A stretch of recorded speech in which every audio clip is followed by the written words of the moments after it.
Saudara-saudari, adik-adik, Bapak Ibu, para sahabat Tuhan Yesus di Paroki Santo Yosef Medari dan di Stasi Santo Tomas Yegan, juga para sahabat Tuhan Yesus dimanapun Anda berada. Berkah dalam, salam sehat, semangat selalu, tetap berbahagia. Kembali marilah kita belajar ilmu sejati pada hari Selasa tanggal 13 September tahun 2022 bersama dengan gereja. Kita memperingati peringatan wajib Santo Yohanes Chrysostomus, uskup dan pujangga gereja. Marilah kita mengawali belajar ilmu sejati kita dengan berdoa. Dalam nama Bapa, Putra dan Roh Kudus. Amin. Allah Bapa keteguhan umat, Engkau telah menganugerahkan kefasihan lidah kepada uskupmu Santo Yohanes Chrysostomus dan menguatkannya ketika dianiaya. Semoga kami dibimbing oleh pengajarannya dan dikuatkan oleh contoh ketabahan hatinya. Dengan pengantaran Tuhan kami Yesus Kristus, Putramu yang hidup dan berkuasa bersama Dikau dalam persatuan Roh Kudus, Allah sepanjang segala masa. Amin. Para sahabat Tuhan Yesus terkasih, kita akan belajar ilmu sejati dari Injil Yesus Kristus menurut Lukas bab 7 ayat 11 sampai dengan 17. Pada suatu ketika, pergilah Yesus ke sebuah kota bernama Nain. Para murid serta banyak orang pergi bersama dia. Ketika ia mendekati pintu gerbang kota, ada orang mati diusung keluar, yaitu anak laki-laki tunggal seorang ibu yang sudah janda. Banyak orang kota itu menyertai janda tersebut. Melihat janda itu, tergeraklah hati Tuhan oleh belas kasih. Lalu Tuhan berkata kepadanya, "Jangan menangis." Dihampirinya usungan jenazah itu dan disentuhnya. Maka para pengusung berhenti. Tuhan berkata, "Hai pemuda, aku berkata kepadamu, bangkitlah." Maka bangunlah pemuda itu, duduk dan mulai berbicara.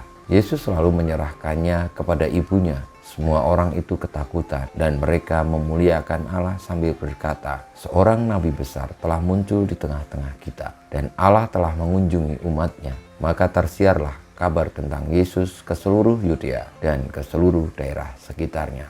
Demikianlah sabda Tuhan, terpujilah Kristus. Para sahabat Tuhan Yesus yang terkasih, saya mohon maaf karena beberapa hari ini saya tidak menyampaikan renungan harian melalui belajar ilmu sejati karena ada satu hal yang memungkinkan saya tidak bisa membuatnya. Tetapi marilah kembali kita setiap hari merenungkan sabda Tuhan yang akan menuntun perjalanan kita sepanjang hari. Di dalam Injil kita mendengarkan tentang Tuhan Yesus yang membangkitkan pemuda anak seorang janda yang meninggal, bahwa Tuhan Yesus cukup dengan menyentuh dan berkata, lalu pemuda yang meninggal itu pun bangkit dan hidup kembali. Kuasa Allah menyertai Tuhan Yesus karena Tuhan Yesuslah sabda Allah sendiri yang dengan cukup bersabda maka sabda itu akan terjadi. Marilah kita percaya akan kuasa Tuhan.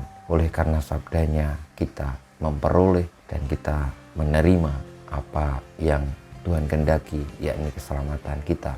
Marilah kita percaya bahwa sabda Tuhan memiliki daya kuasa yang kita tidak bisa untuk melogikanya, tidak bisa untuk menguraikannya atau mencari penyebabnya seperti apa.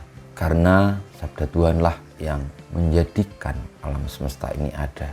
Tuhan Yesus hadir di tengah-tengah kita sebagai sabda Allah yang hidup, sabda Allah yang berdaya, sabda Allah yang menuntun perjalanan umat manusia. Kita orang-orang yang mengalami sabda itu, menerima sabda itu pun diajak untuk terus mengembangkan perjalanan sabda itu bagi siapapun juga.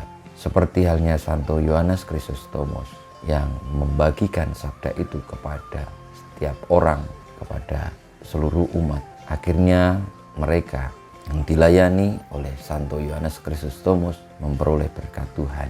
Dan akhirnya kebaikan Allah juga tinggal di dalam hidup Santo Yohanes Chrysostomus. Semoga kita semua orang-orang yang telah dibangkitkan pula oleh Kristus dari kematian rohani kita, akhirnya pun oleh karena sabdanya hidup dan mewartakan kehidupan. Sabda Tuhan itu bagi siapapun dimanapun, sampai kapanpun. Kemuliaan pada Bapa dan Putra dan Roh Kudus seperti pada permulaan sekarang selalu dan panjang segala abad. Amin. Ya Yesus, jadikanlah hati kami seperti hatimu. Tuhan bersamamu dan bersama rohmu, kita semua hidup kita, perjuangan kita untuk percaya, menerima sabda Tuhan yang berkuasa untuk menghidupkan, senantiasa dibimbing, dilindungi, diberkati Allah yang Maha Kuasa, Bapa, Putra, dan Roh Kudus. Amin.